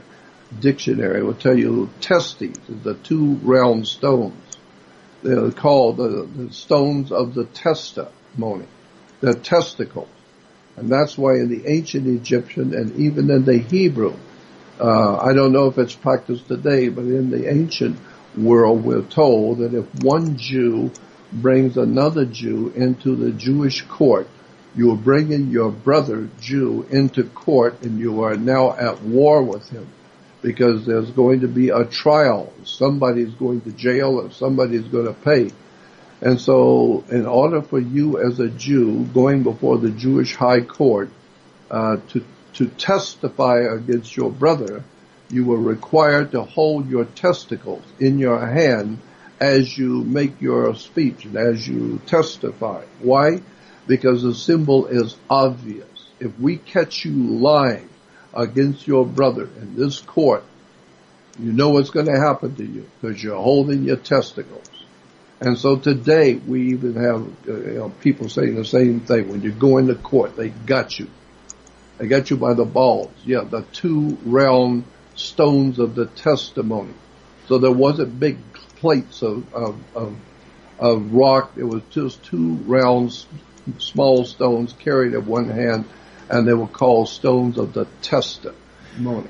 Well, interesting to note, too, that when you sign your marriage contract, which is a contract also, as some people refer to it as the covenant of marriage, but right. In reality, you require 2 witnesses, don't you? That's right. Okay. Just wanted to show that parallel. Go ahead. Yeah, Jordan. and you do have two witnesses. Yeah, hanging between your legs, the two witnesses, the tester. That too. Moni. But That's anyway, right. please continue. So, therefore, that's the name of the tomb for the 10 Commandments. There was no 10 Commandments. There were 12 negative confessions. But the 10 Commandments were not big stones. It was just two round, small stones. And they were called the stones of the tester. And tester comes from testes. So, take that and $2 and get your cup of coffee. But that's what I'm talking about. There's so much you didn't know about the stories of Moses. Now, Moses goes up into the mountain that's on fire, and he confronts the Almighty God, and something called the burning bush.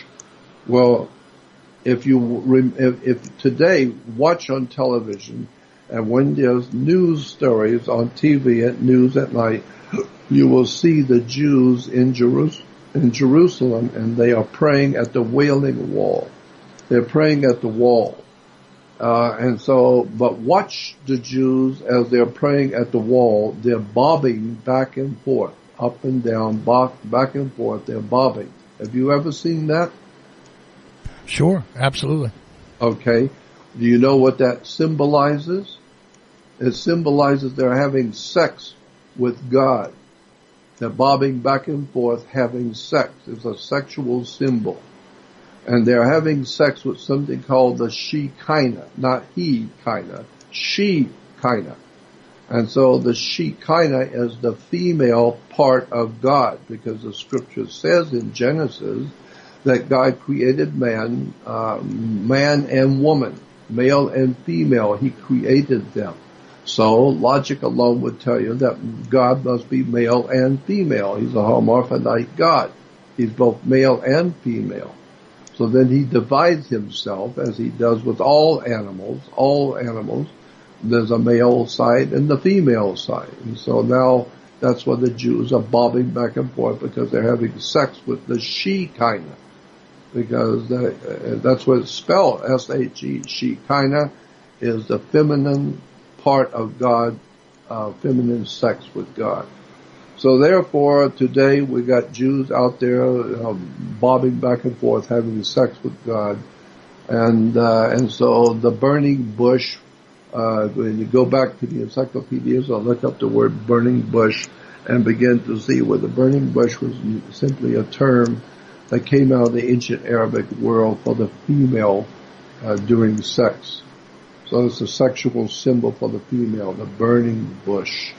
And so when you start to look at these words and terms and find out what they're really talking about, it doesn't have anything to do with the holiness of holies that you know about. It's talking about sex, alcohol, drugs, power, money. The whole thing is an incredible story. Another wonderful story about Moses when he's up on the mountain, the volcano, which symbolizes a female in sex. But he's up on that on the mountain, and it says Moses asked God if he could see him. He wanted to actually see God, and the scripture says that God said, "No, Moses. I appreciate everything you've done. You're a faithful follower, but no man can see me and live. So if I show you what I look like, I'll have to kill you. So no man can see me and live." And then it says, but then God said, he added something, an addendum to that. God says, well, first of all, you've been so holy and righteous, Moses, and you've been so faithful that I think I'll make a special case for you. Normally, no man can see me and live, but I'll tell you what I'm going to do for you, only because you are so holy and righteous. I'm going to do something for you, and it's going to be wonderful. I'm going to show you, the scripture says, I'm going to show you my glory, the most glorious part of my presence in this universe. I'm going to show it to you. And so he said, so Moses is now excited. God has allowed him to see God's glory. So God says to Moses, now you see that big rock over there, those big rocks over there? Yeah. Go over behind those rocks and hide yourself. This is what the scripture says. Go over, God says to Moses, go over there and hide yourself. And I'm going to pull my pants down and my drawers down, and I'm going to show you my ass. And so when I give you the high side, you peep out and you can see my butt. And that will be wonderful. That's my glory, to see my ass. And so, and then you can go back and tell all the Israelites that you saw God pulling his pants down and you saw his butt. And that's his glory. And so that's what the scripture says. Moses popped out from behind the rocks when God called him, and he could see God's butt. And so I don't know what that tells you. I would add to that, yeah, that and $2 will get you a cup of coffee. You know, I was going to say, I'm not sure what to take from that. What is it that you take from that? I'm unsure, except that it seems to be strange behavior for... Yeah, but it's in the Vatican. Have you seen the Sistine Chapel where God is reaching out to touch Adam? Or just above that is a picture of God bending over showing his butt. That's in the Sistine Chapel. You know, I've never noticed it, but I bet you I can find an image of that. I bet you could. Just go and God and touching Adam. And you know the man reclining and he's reaching out to touch God. And God is reaching out to touch him, and their two fingers are almost touching. Well, just above that, just go on the web and type in God showing his ass, God showing his butt, and you will see a beautiful painting on the Sistine Chapel ceiling of God bending over and Moses looking at his butt. I didn't paint it. I'm just telling you, it's there. No, I believe you, Jordan, and believe it or not, we've almost come to the end of the second hour.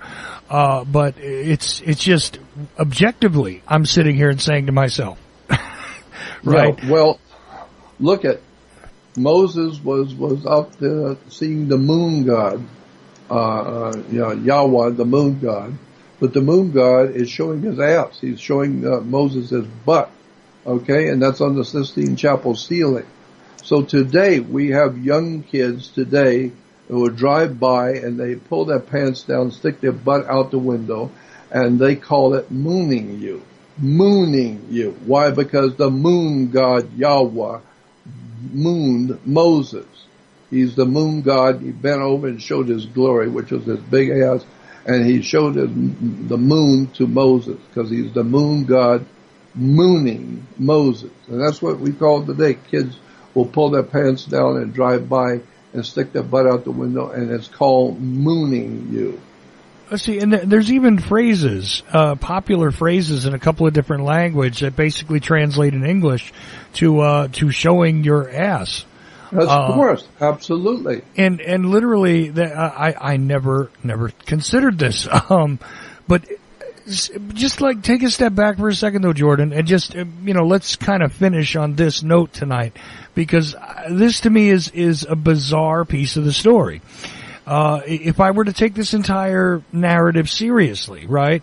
And you're climbing up on a allegedly sacred mountain. Of course, you covered that, but let's just go with the face value for a second. You're a leader of a people. You've climbed up a sacred mountain, and you are going there to commune with your God, who is the one God according to the fable. Yeah. And what he does is show you his ass. He shows you his butt. I'm dumbfounded by that. So you can idea. go home now and tell all the Jewish people, the followers, that you saw God showing his ass up there. God's out there showing his ass again. It sounds comical, but it's actually what's there, isn't it? Of course. Read it. And go read it.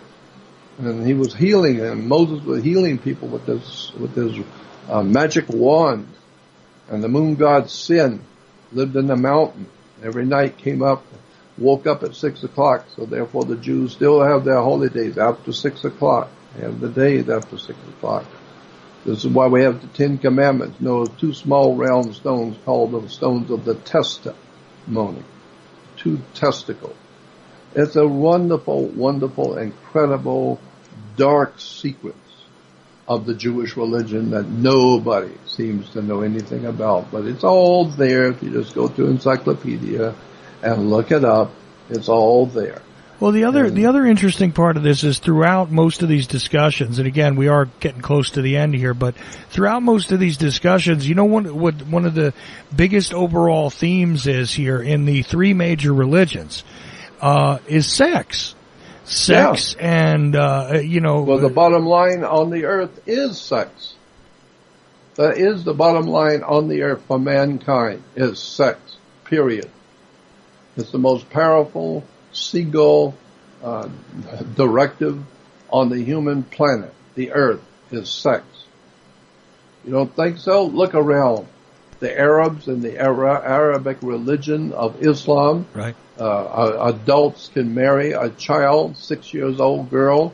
They can marry a 5-year-old, and if you and they can take the 5-year-old home as a wife, a 4, 5, 6-year-old child, and of course in the Jewish Talmud, all you got to do is go to a library, get the Talmud, the Babylonian the Babylonian Talmud, and read the Jewish Babylonian Talmud. Talked about how it's perfectly all right for a grown man to have sex and sleep with a 6-year-old boy or a 5-year-old girl. There's nothing wrong with that at all. It's all part of the ancient tradition of adults having sex with children, and that's in the Talmud. It's all there. All you got to do is just go on the web and type in sex with children in the Babylonian Talmud. It gives you all the scriptures in the Talmud where the ancient rabbis said there's nothing to it. You can marry a little 6-year-old and take her back as a wife, and if she dies from the rape, well, that's too bad, but there's another 6-year-old out there you can.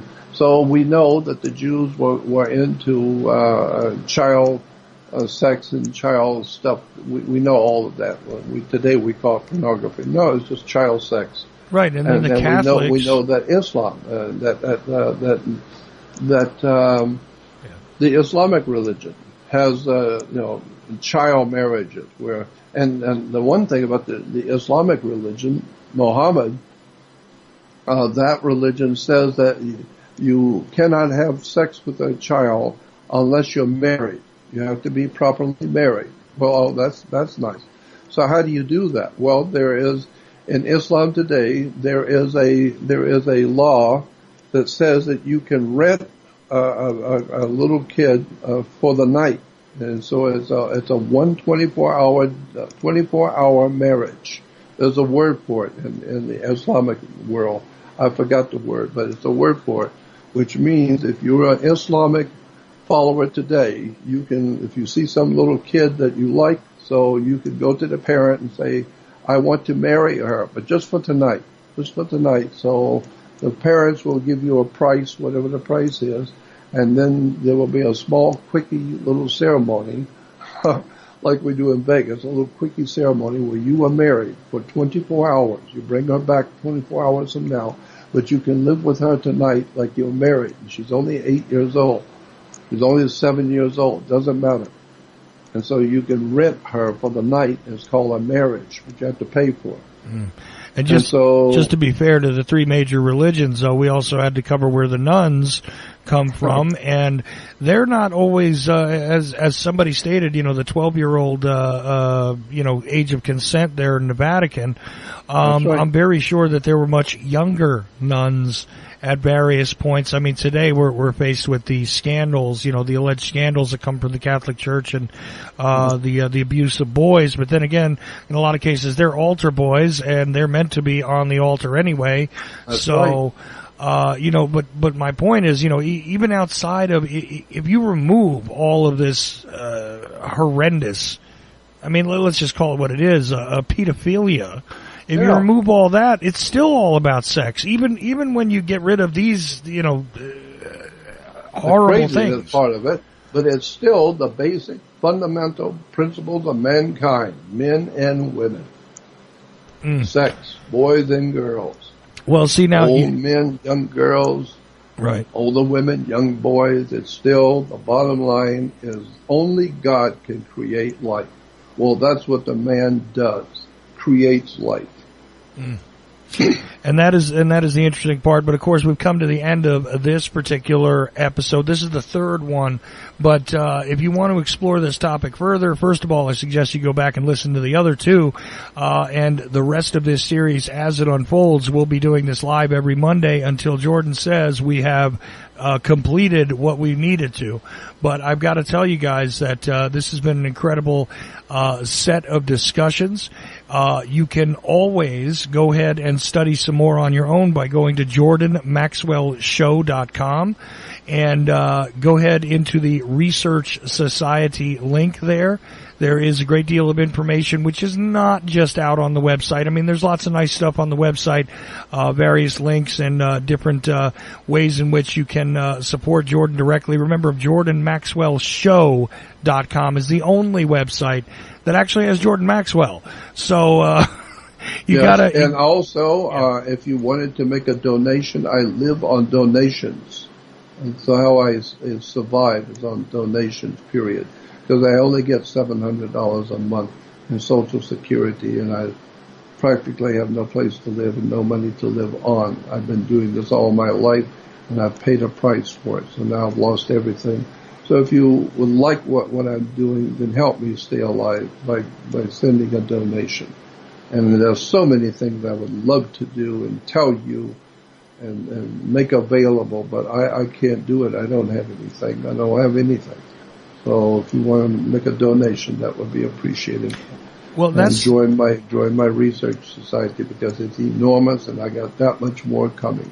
Right, and one last final thing for me is that, you know what, I bet that if somebody really wanted to hire you too, I mean, and really I would love that. You know, if somebody had the funds to really do something with this, where I could have the money to produce some sensational, incredible stuff on the world stage, and I've been doing it for 60 years, 59 years. I've got stuff that you have never heard. And I would love to, before I leave this world, I'll be doing that soon at 78 years old. Well, that was the point I wanted to make, is that, quite honestly, no offense to you, Jordan, but I mean, there's only a little bit of time left where people are going to be able to have access to Jordan Maxwell. And quite honestly, if you wanted Jordan in a documentary, if you wanted to make a film with him, he's open to all these possibilities. You can contact him through the website. And, and that's something that I think, some people might not be considering, but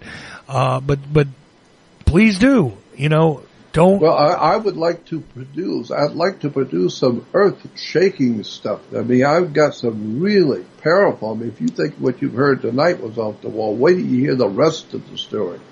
And so I would love to be able to tell the world what I really know, but I can't do that. I have no funds to do anything. I live in one room by myself, totally one room by myself. And live on Social Security of $750 a month. That's how I live from one month to the next. And after rent and all the other stuff, I don't have beans to. And so what money comes in to my website because of the research goes to the website, goes to the webmaster. It costs money to do what he's doing and keeping me out there on the web. So I don't see much of that at all. So if you want to help me, just make a donation, because at this point I don't have anything. But I will guarantee you, when I die, I'm going to take with me knowledge you have never heard before. Period. Right. If you've got any ideas about doing something, I'd like to hear it. That's the thing. Like I said, you'd be open to all those things. I didn't even ask Jordan about that, but I know the situation, and I know that I wish I had the funds to fund Jordan Maxwell myself. But if you are interested, absolutely contact him. Anyway, we will continue this series next week. We've gone a little over time, but I'll figure out a way to cut this down so that we don't take away any of the important information in tonight's discussion. Jordan, I want to thank you again for joining me, and we will continue the discussion next week. We've got a bit more ground to cover on Moses, I think, but we could also discuss some other figures, and I'd like... No, we will. There's a lot of stuff, but just remember, go on the web and check out Jesus and Moses and magic wands. Jesus, Moses, and magic wands. Yeah, do that in your search. I'm going to attach some other links